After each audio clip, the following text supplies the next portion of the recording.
Shalom, selamat pagi Bapak Ibu Saudara yang dikasihi oleh Tuhan kita Yesus Kristus.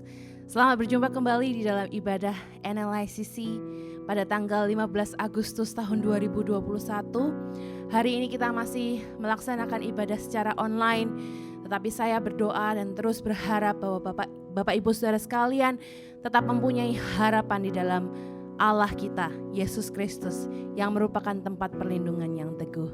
Hari ini kita mau nyanyikan lagu ini bersama-sama. Di badai topan dunia, Tuhanlah tempat perlindunganku. Mari kita boleh bertepuk tangan menyanyikan lagu ini bersama-sama bersuka cita.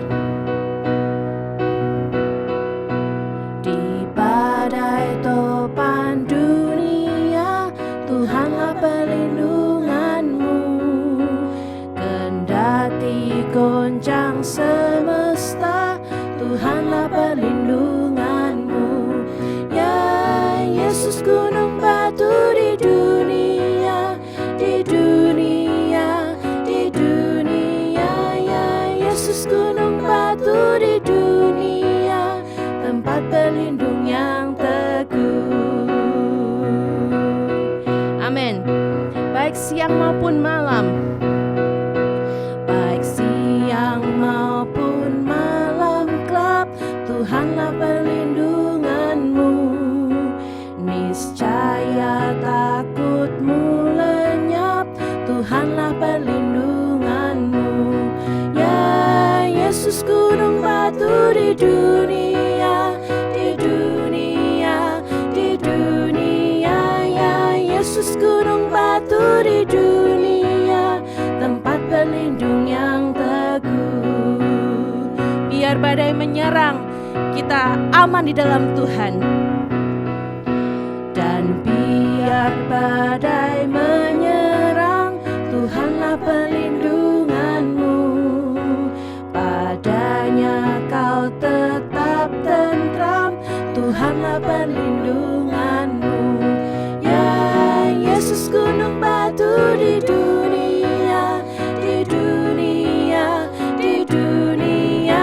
Ya Yesus gunung batu di dunia, tempat berlindung yang teguh. Ya Yesus gunung batu di dunia, di dunia, di dunia. Ya Yesus gunung batu di dunia, tempat berlindung yang teguh. Ya Yesus gunung batu di dunia, di dunia, di dunia. Ya Yesus gunung batu di dunia, tempat berlindung yang teguh, tempat berlindung yang teguh, tempat berlindung yang teguh.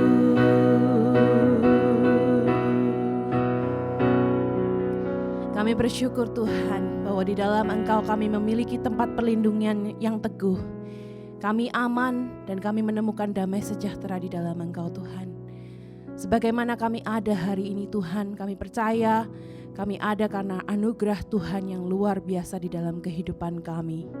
Terima kasih buat kebaikan-Mu yang tidak pernah habis di dalam hidup kami. Bahkan hari ini kalau kami tetap boleh bernafas, menikmati karya Tuhan, ciptaan Tuhan, semua karena kasih karunia Tuhan di dalam hidup kami. Terima kasih Tuhan Yesus, kami saat ini boleh beribadah bersama-sama, walaupun kami terpisah secara fisik dan jarak Tuhan, tetapi hati kami tetap satu di dalam iman kami, yaitu iman mempercayai Yesus Kristus sebagai satu-satunya Tuhan dan Juru Selamat kami, yang hidup, yang memberikan pengharapan buat setiap kami Tuhan. Terima kasih Tuhan Yesus. Kami mengucap syukur bahwa bersama-Mu kami aman. Bersama-Mu Tuhan kami tidak perlu khawatir. Bersama-Mu Tuhan kami memiliki harapan yang pasti. Terima kasih Tuhan, kami menyerahkan ibadah kami pada pagi hari ini dari awal hingga akhirnya. Kami percaya Engkau hadir bersama-sama dengan kami dimanapun kami berada saat ini Tuhan. Firman-Mu yang juga akan mengubahkan setiap hati kami, pikiran kami, attitude kami, sikap kami Tuhan. karena Roh Kudus-Mu yang memiliki kuasa di dalam kehidupan kami. Terima kasih Tuhan, berkati hamba-Mu yang akan menyampaikan firman dan persiapkan hati kami untuk mendengarkan firman-Mu. Di dalam nama Tuhan Yesus kami mengucap syukur dan berdoa. Amin. Kita hari ini akan sama-sama membacakan firman Tuhan. Firman Tuhan hari ini dibawakan oleh Bapak Gembala kita, Bapak Pendeta David Wijaya. Firman Tuhan diberi judul Allah, tempat perlindungan yang kekal. Firman Tuhan diambil dari kitab Mazmur pasal yang ke-90 ayat yang pertama sampai yang ke-12. Saya bacakan, doa Musa abdi Allah, Tuhan, Engkaulah tempat perteduhan kami turun-temurun. Sebelum gunung-gunung dilahirkan dan bumi dan dunia diperanakkan, bahkan dari selama-lamanya sampai selama-lamanya, Engkaulah Allah. Engkau mengembalikan manusia kepada debu dan berkata, kembalilah hai anak-anak manusia, sebab di matamu 1000 tahun sama seperti hari kemarin apabila berlalu, atau seperti suatu giliran jaga di waktu malam. Engkau menghanyutkan manusia mereka seperti mimpi, seperti rumput yang bertumbuh, di waktu pagi berkembang dan bertumbuh, di waktu petang lisut dan layu. Sungguh kami habis lenyap karena murka-Mu, dan karena kehangatan amarah-Mu kami terkejut. Engkau menaruh kesalahan kami di hadapan-Mu, dan dosa kami yang tersembunyi dalam cahaya wajah-Mu. Sungguh segala hari kami berlalu karena gemas-Mu. Kami menghabiskan tahun-tahun kami seperti keluh. Masa hidup kami 70 tahun, dan jika kami kuat 80 tahun, dan kebanggaannya adalah kesukaran dan penderitaan, sebab berlalunya buru-buru dan kami melayang lenyap. Siapakah yang mengenal kekuatan murka-Mu dan takut kepada gemas-Mu? Ajarlah kami menghitung hari-hari kami sedemikian, hingga kami beroleh hati yang bijaksana. Amin. Bapak Ibu Saudara, kita akan persiapkan hari ini hati kita untuk mendengarkan firman Tuhan. Manusia adalah fana, hidup kita hanya sementara di dunia ini. Sementara kita masih hidup dan tinggal di dunia ini, kita tahu bahwa Tuhan adalah Tuhan yang menyertai kita, tidak hanya hari ini, tetapi sampai selama-lamanya. Kita akan mempercayai bahwa Tuhan bersama dengan kita di setiap musim hidup kita. Engkau ada bersamaku di setiap musim hidupku. Tak pernah kau biarkan ku sendiri.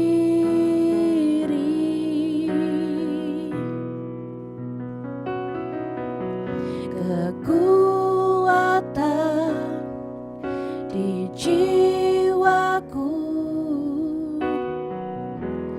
hanyalah bersama-Mu. Tak pernah ku ragukan kasih-Mu. Katakan bersama-Mu Bapa. Bersama-Mu Bapa, ku lewati semua perkenanan-Mu yang teguhkan hatiku.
pernah ku ragukan kasih-Mu.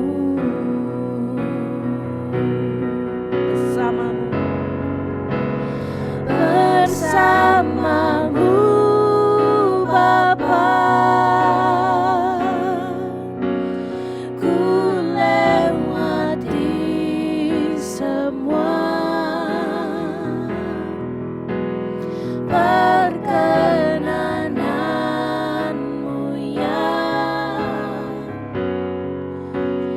teguhkan hatiku.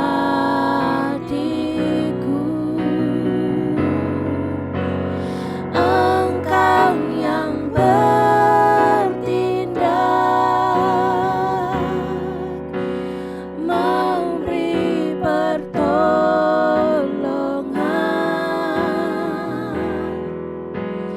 Anugerah-Mu besar melimpah bagiku.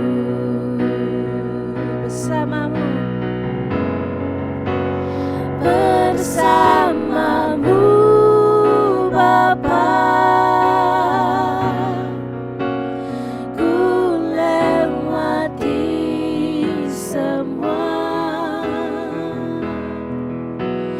perkenanan-Mu yang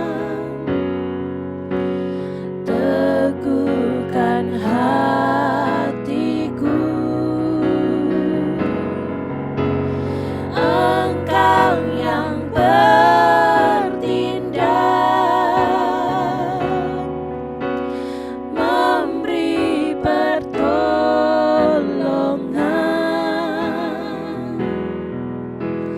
Anugerah-Mu besar melimpah bagiku.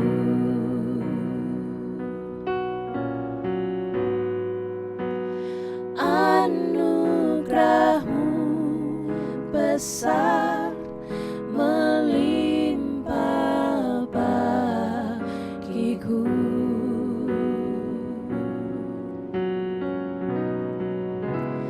Anugerah-Mu besar melimpah bagiku.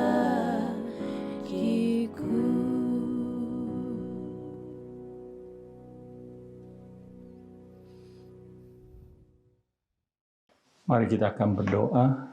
Bapa di surga, kami mengucap syukur dan berterima kasih kalau pada minggu pagi ini kami boleh datang kepadamu, menyembah dan memuji, membesarkan nama-Mu. Dan saat ini kami mau mendengarkan firman-Mu, biarlah firman ini boleh menjadi kekuatan dalam setiap kehidupan kami. Terima kasih Bapa, dalam nama Tuhan Yesus kami berdoa. Amin. Bapak Ibu Saudara yang kasih dalam Tuhan, kita akan buka dari Mazmur pasal 90 ayat 1-12 yang akan menjadi renungan kita pada minggu pagi ini. Dan saya memberikan judul firman Tuhan, yaitu dengan judul Allah adalah tempat perlindungan yang kekal. Ada sebuah legenda Yunani yang berbicara tentang seorang dewi bernama Eos yang jatuh cinta pada seorang pemuda bernama Tithonus. Dan masalah dalam percintaan mereka adalah bahwa yang dicintai oleh Dewi Eos ini adalah seorang manusia yang bernama Tithonus. Dan itu sebabnya dia minta kepada Dewa Zeus untuk memberikan kehidupan yang abadi bagi kekasihnya, yaitu Tithonus, karena dia adalah seorang dewi yang artinya punya kehidupan yang abadi. Lalu kemudian Dewa Zeus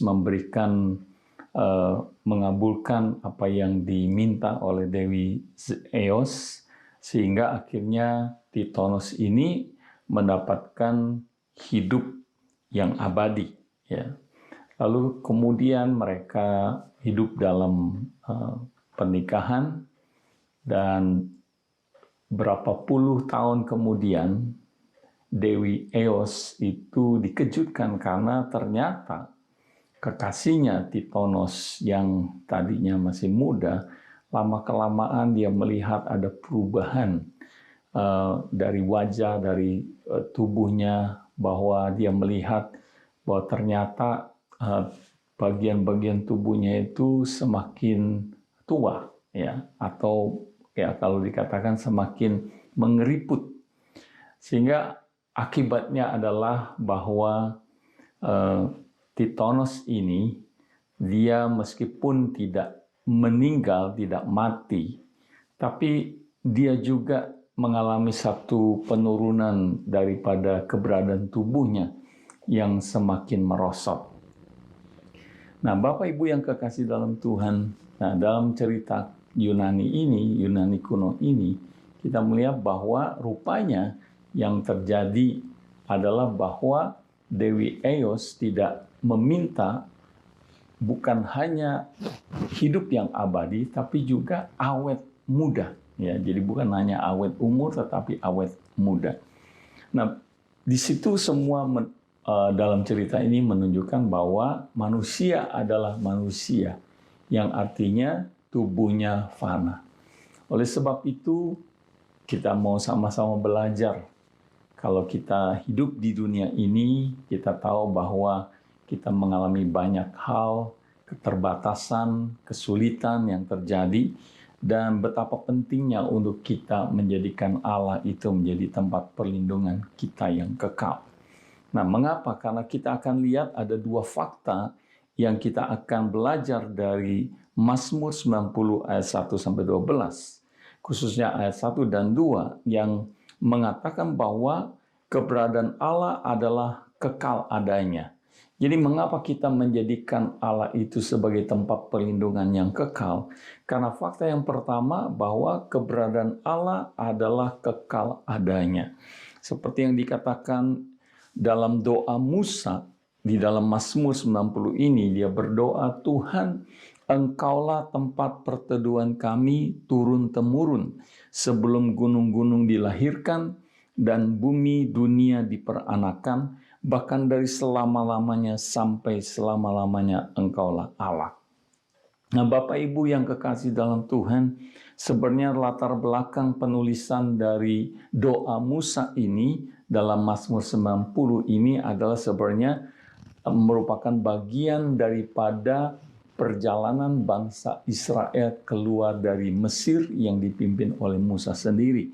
Bisa didapatkan di dalam Bilangan 14 ayat 1-35. Nah, di dalam situasi keadaan saat itu adalah bahwa Musa menghadapi satu pergumulan yang besar, khususnya bagaimana dia memimpin bangsa Israel keluar dari tanah Mesir. Dan seperti kita ketahui bahwa bangsa Israel ini adalah bangsa yang tentu sangat sulit untuk dipimpin. Khususnya ketika mereka dibawa keluar dari Mesir, lalu kemudian dijanjikan akan dibawa masuk ke tanah perjanjian, yaitu tanah Kanaan. Dan mungkin dalam pemikiran daripada orang-orang Israel, bangsa Israel saat itu adalah bahwa mereka akan mengalami satu perjalanan yang mulus, perjalanan yang tidak banyak tantangan. Itu sebabnya mereka mau keluar dari Mesir, dan ternyata dalam perjalanan itu ditemukan banyak kesusahan, ditemukan banyak kesulitan yang mereka hadapi. Ada saat mereka mengalami kelaparan, ada saat mereka mengalami kepanasan, ada saat mereka mengalami mungkin kedinginan. Itu sebabnya mereka terus berkeluh kesah kepada Musa sebagai hamba Allah saat itu. Dan pada puncaknya adalah ketika mereka sudah mau masuk ke tanah perjanjian, tanah Kanaan, lalu Musa dikatakan mengirim 12 pengintai ke tanah Kanaan itu. Dan 12 pengintai ini, dua di antara 12 ini adalah yang kita kenal dengan Kaleb dan Yosua. Jadi ketika mereka kembali dari pengintaian di tanah Kanaan, 10 orang pengintai memberitahukan mengenai hal-hal yang mereka lihat dengan mata kepala mereka sendiri. Mereka melihat dan berkata bahwa memang tanah Kanaan itu penuh dengan susu madu yang berlimpah. Bahkan hasil-hasil pertanian begitu luar biasa, yang maksudnya menghasilkan produk-produk yang sangat bagus. Tetapi mereka berkata bahwa itu hanya merupakan satu mimpi. Tidak akan mungkin kita akan bisa masuk bahkan merebut tanah Kanaan itu. Oleh karena bukan hanya produk dari hasil pertanian perkebunan yang besar, tetapi dikatakan juga bahwa penduduknya adalah penduduk yang sangat-sangat besar. Kalau dibandingkan mereka penduduk itu dengan kita, itu seperti belalang. Betapa kecilnya kita. Dan Bapak Ibu yang kekasih dalam Tuhan, dengan apa yang diberitakan 10 orang menyuarakan hal yang sama dan membuat bangsa Israel menjadi kecil hati. Bangsa Israel pada saat itu mendengar laporan ini, mereka pun menjadi takut. Bahkan bukannya takut, mereka berpikir ini Musa ini memimpin nggak jelas. Mau kemana? Mau dibawa kemana kita ini? Karena kita melihat betapa maksudnya tantangan yang besar. Katanya memang tanah perjanjian, tetapi ternyata harus menghadapi penduduk yang begitu luar biasa besar-besar. Dan tidak mungkin secara manusia kita akan bisa masuk bahkan merebut tanah Kanaan itu. Tetapi kita melihat 2 pengintai, yaitu namanya Kaleb dan Yosua, berkata berbeda. Dia mengatakan bahwa kita pasti dapat merebut tanah Kanaan itu. Meskipun penduduknya besar-besar, tapi Allah sudah memberikan kepada kita.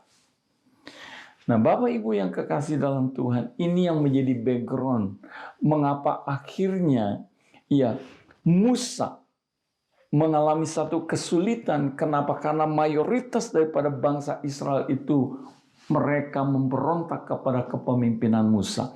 Bahkan mereka berkeluh kesah, bahkan mereka protes kepada Musa bahwa nggak mungkin kita akan bisa masuk ke sana.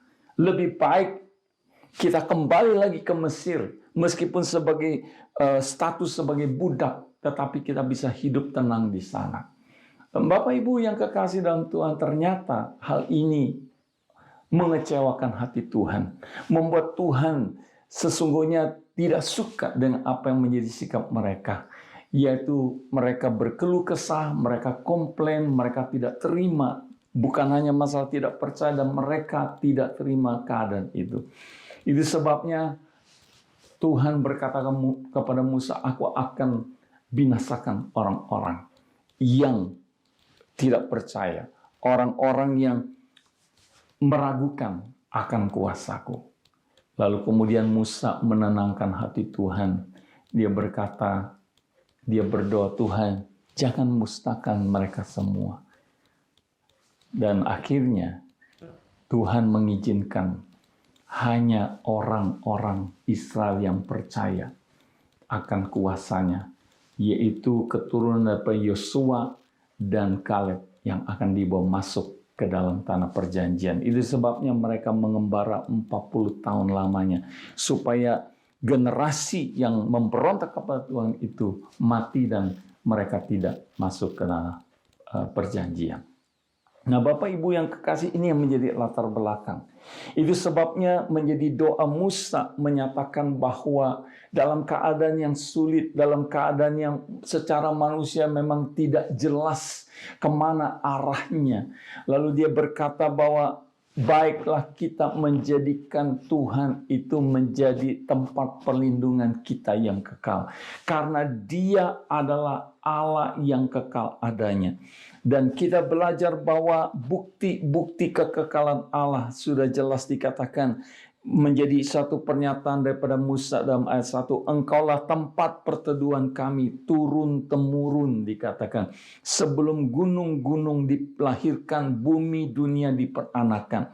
Jadi kita belajar bahwa dari pernyataan Musa ini dia mengatakan bahwa Allah adalah Allah yang kekal. Bahwa Dia tidak memiliki permulaan di dalam Wahyu ayat 1 sampai pasal 1 ayat 8. Aku adalah Alfa dan Omega, firman Tuhan Allah, yang ada, yang sudah ada, dan yang akan datang, yang maha kuasa. Dan kita juga melihat bahwa dia bukan hanya Alfa dan Omega, tetapi dia juga adalah Allah yang tidak pernah berubah. Setiap dikatakan pemberian yang baik, setiap anugerah yang sempurna datangnya dari atas, diturunkan dari Bapa segala terang. Padanya tidak ada perubahan atau bayangan karena pertukaran. Yakobus 1 ayat 17. Jadi Allah adalah Allah yang tidak berubah, ya. Bahkan di dalam Ibrani 13 ayat 8, Yesus Kristus sama baik kemarin maupun hari ini, bahkan sampai selama-lamanya. Dan dia, kenapa dikatakan Allah ada tempat perlindungannya kekal? Karena dia adalah Allah yang tidak tergantung dengan unsur waktu. Hanya Allah yang tidak ada di dalam lorong waktu. Dia sudah ada sebelum ciptaan, sebelum dunia diciptakan. Bahkan di hadapannya 1000 tahun seperti hari kemarin, harinya manusia. Nah, Bapak Ibu yang kekasih, kalau kita mengingat misalnya dalam ilmu pengetahuan, banyak saintis mencari tahu berapa usia bumi yang kita tinggali ini. Dan dalam ilmu teknologi yang mereka pakai, yaitu dengan sistem radiometrik, mereka memperkirakan bahwa bumi ini diperkirakan berumur 4,03 miliar tahun. Ya. Wah, ini satu usia yang begitu luar biasa, 4,03 miliar tahun. Nah, ini berdasarkan penemuan atau penyelidikan dari batu yang berumur yang paling tua di dunia yang didapatkan di bagian barat daripada Kanada dekat Great Slave Lake, dan diperkirakan oleh para saintis itu adalah 4,03 miliar tahun usia bumi ini. Secara manusia, kita pikir ribuan tahun aja udah begitu panjang, apalagi 4 miliar tahun. Tapi Bapak Ibu saya yang kasih dalam Tuhan, meskipun ini dalam jumlah yang begitu panjang usia bumi ini, tapi tetap bisa dihitung, diperkirakan oleh kemajuan teknologi ini. Apalagi yang dikatakan dengan kata Allah yang kekal. Kata kekekalan itu berarti tidak bisa dihitung, tidak bisa diperkirakan. Jika Allah yang kita percaya adalah kekal adanya, maka tidak dapat diperhitungkan. Karena apa? Keberadaan Allah adalah kekekalan yang artinya tidak pernah terputus.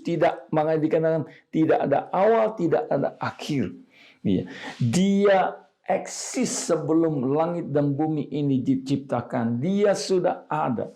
Jika Allah itu adalah tempat perlindungan kekal, maka kita percaya bahwa bukan hanya pada zaman Musa dan nabi-nabi yang dimana kita melihat bahwa Allah telah membuktikan bahwa dia adalah satu-satunya tempat perlindungan yang kekal.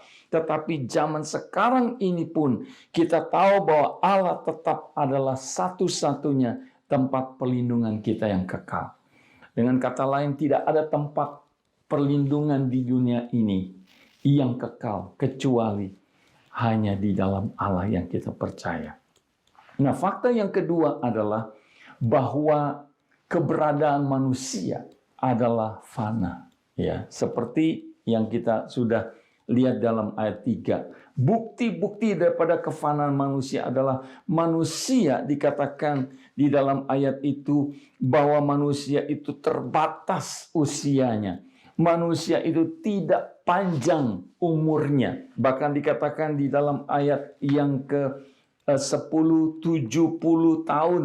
Jika kami kuat 80 tahun. Kebanggaannya ada kesukaran dan penderitaan.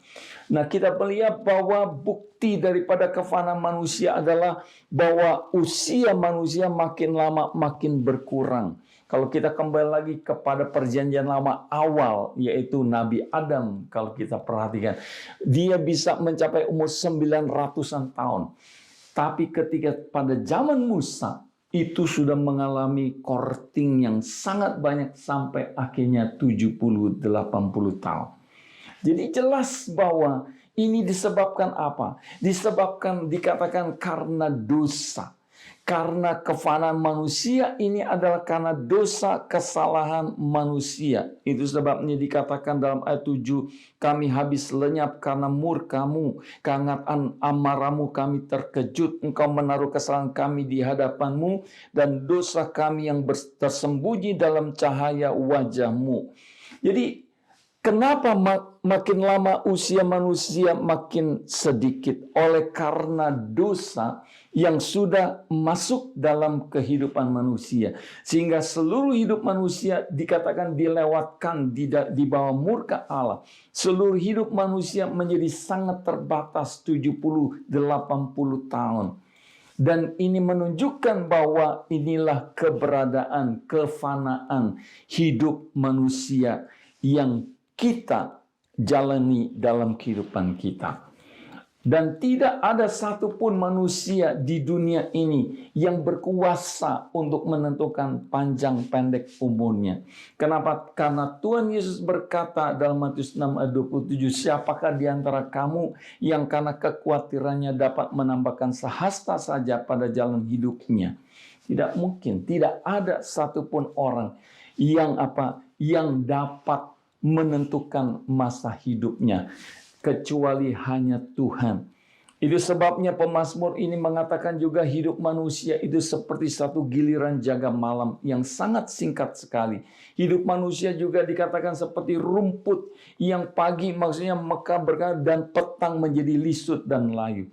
Disinilah kita belajar bahwa inilah kefanaan hidup manusia di dunia ini. Mungkin Bapak Ibu pernah mendengar ada satu website yang bernama deadclock.com, ya, deadclock.com.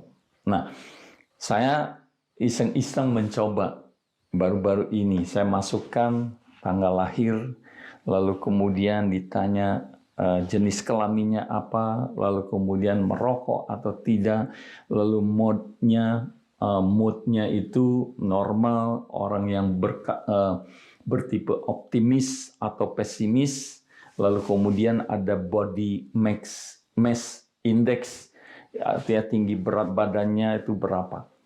Lalu ketika saya masukkan, dan saudara, ternyata ya ini berdasarkan dari perhitungan deadclock.com. Dia mengatakan bahwa usia, ya, kalau berdasarkan data yang saya masuki, kalau saya pesimis, itu hidupnya 80 tahun. 17 Desember 2046, hari Senin. Kalau saya adalah tipe orang yang optimis, maka dikatakan tertulis di situ, kamu akan hidup sampai 17 Juni 2057 dalam usia 91 tahun. Mungkin Bapak Ibu, ya maksudnya kalau kita melihat dari website ini hanya perkiraan, memberikan gambaran, artinya bisa benar, bisa tidak benar. Ya. Mengapa? Karena tidak ada kepastian. Artinya, kalau diprediksi bahwa kita akan bisa mengalami usia sampai 80-90, tetapi dalam kenyataannya itu belum tentu bisa terjadi. Ya. Nah, tapi yang jelas adalah dari deadclock.com ini hanya saya mau mengatakan bahwa melalui website ini kita diingatkan. Seperti firman Tuhan katakan, bahwa kehidupan kita di dunia ini hanya sementara. Di dunia ini tidak akan selama-lamanya. Itu sebabnya yang menjadi doa inti daripada Musa adalah dalam ayat 12 dikatakan, ajarlah kami menghitung hari-hari kami sedemikian sehingga kami beroleh hati yang bijaksana. Artinya bahwa kita mau berdoa kepada Tuhan supaya kita menyadari bahwa betapa singkatnya hidup ini, betapa maksudnya fragilnya hidup ini. Dan tidak ada satupun yang tahu berapa lama, berapa panjang usia hidup kita di dunia ini. Tetapi yang jelas adalah dalam ketidakberdayaan kita, dalam ketidakmengertian kita akan panjang pendek umur kita, yang perlu kita lakukan adalah menjadikan Allah menjadi tempat perlindungan kita yang kekal. Karena apa? Karena kita sudah tahu, kita menyadari hidup di dunia ini hanya sementara. Oleh sebab itu, biarlah firman ini boleh menguatkan di dalam kehidupan kita. Apapun mungkin yang menjadi keadaan situasi yang kita hadapi secara pribadi, keluarga, bahkan secara global seluruh dunia saat ini. Biarlah kita menjadikan Allah menjadi tempat perlindungan kita. Mari kita berdoa. Bapa yang di sorga, kami sungguh mengucap syukur dan terima kasih sekali lagi buat kebenaran firman-Mu yang telah kami dengar. Biarlah itu boleh berbicara kepada setiap kami, menguatkan, memberi kami penghiburan, dan juga terus menguatkan, meneguhkan iman percaya kami, khususnya saat kami hidup dalam dunia ini, dalam menghadapi segala tantangan, situasi apapun. Dan kami tahu tidak ada tempat perlindungan yang kekal di dunia ini. Apapun itu ya Bapa, kecuali hanya di dalam Engkau yang kami kenal dalam nama Tuhan Yesus. Kami berdoa pada saat ini, biarlah apapun yang menjadi keberadaan kami, Engkau yang memberikan kami kekuatan, dan Engkau yang terus menjaga, melindungi kami dari segala mara bahaya, dari segala apapun yang terjadi di dunia ini. Dan Bapa, kami serahkan, biarlah kiranya kuasa-Mu Engkau yang menyatakan dalam hidup kami. Engkau melihat di setiap kami yang saat ini beribadah, apapun yang menjadi sekali lagi persoalan, kesulitan, biarlah kami terus memandang Engkau, percaya kepadamu. Kami tidak bersungut-sungut, kami tidak komplain kepada Tuhan, tapi biarlah kami terus mau mengandalkan, berlindung kepada dalam Engkau saja. Terima kasih Bapa, di dalam nama Tuhan Yesus kami berdoa. Amin. Bapak Ibu saudara yang kasih dalam Tuhan, saat ini ada beberapa pengumuman yang perlu kita perhatikan. Yang pertama adalah kita terus berdoa buat keadaan situasi yang terjadi di negara bagian New South Wales di mana kita tinggal. Kita doakan agar supaya ya keadaan ini bisa diubahkan meskipun memang kasus penularan masih dalam angka yang tinggi. Dan kita doakan supaya kasus penularan ini bisa menurun, dan khususnya juga kita doakan supaya program vaksinasi itu bisa berjalan dengan baik, sehingga kita rindukan apa yang menjadi target dari pemerintah New South Wales, yaitu 6 juta orang yang divaksin di akhir daripada bulan ini. Jadi itu bisa tercapai, sehingga kita doakan dalam bulan-bulan ke depan kita bisa melihat pengurangan daripada peraturan-peraturan. Kita juga tetap melakukan kebaktian online terus sampai di akhir daripada bulan Agustus ini, dan tentu pasti nanti akan ada pengumuman lanjutan apakah lockdown ini akan diberhentikan atau dilanjutkan. Jadi kita terus mengikutinya, dan selama ini kita tetap akan kebaktian secara online.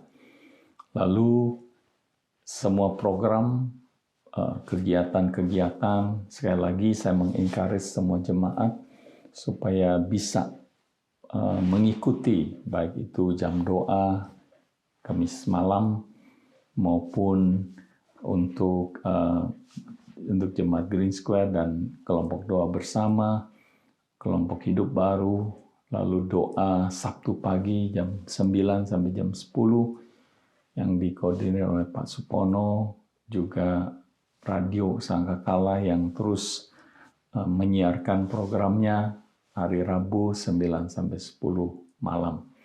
Jadi kita terus doakan supaya melalui semua program ini, kegiatan ini, meskipun kita tidak bertemu secara fisik, tapi kita tetap dikuatkan.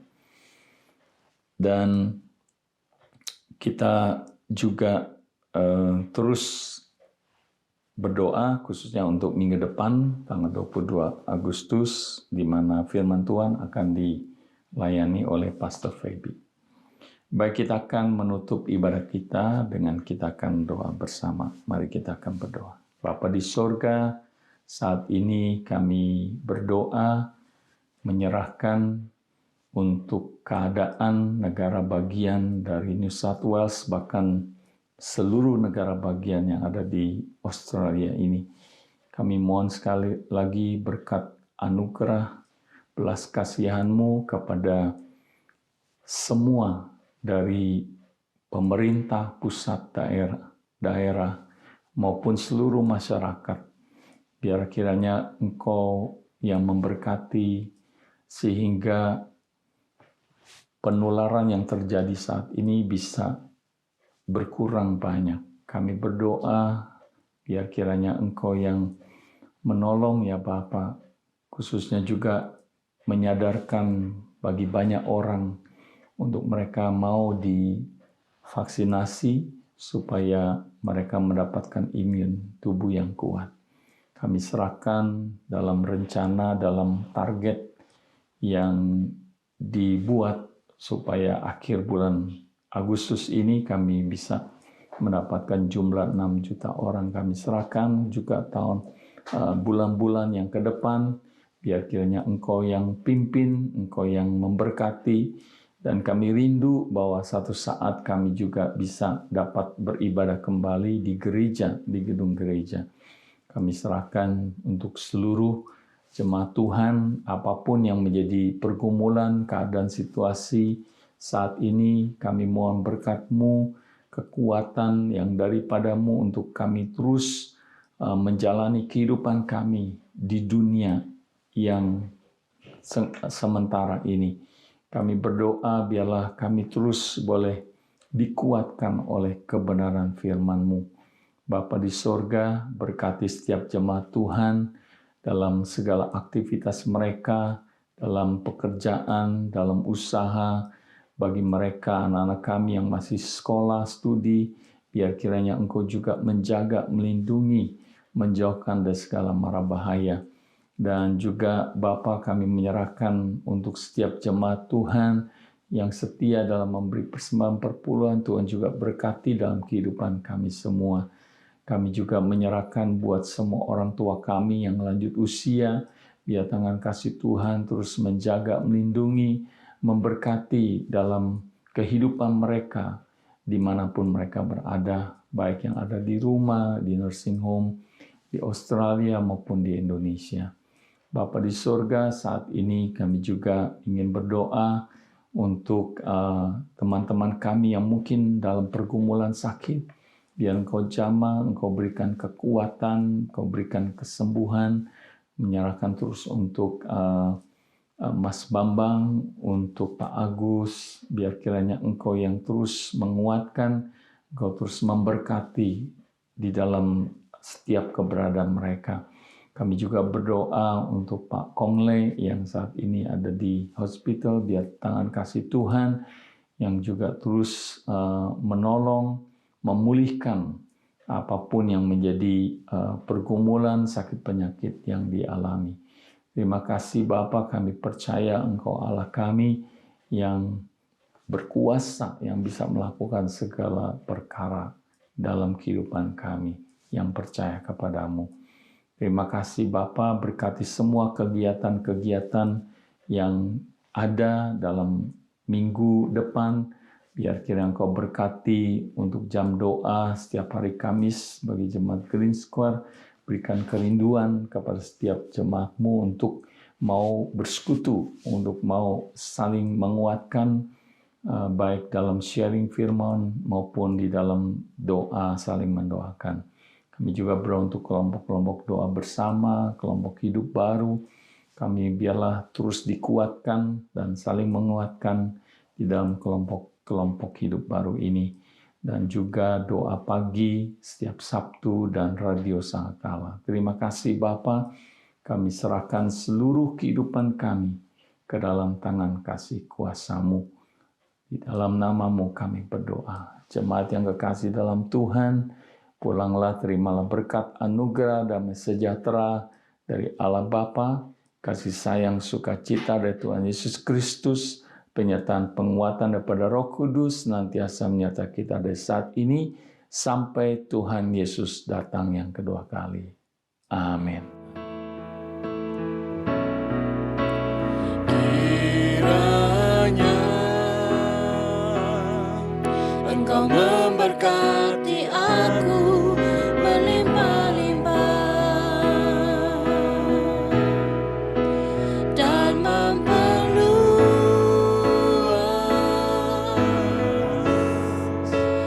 daerahku,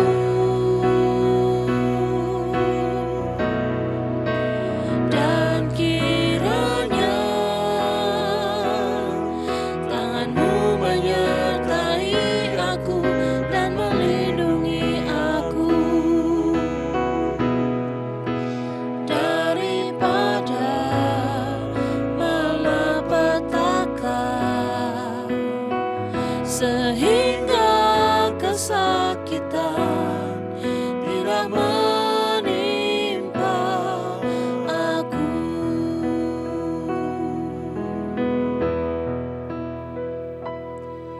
Tuhan mendengarkan dan menjawab doaku.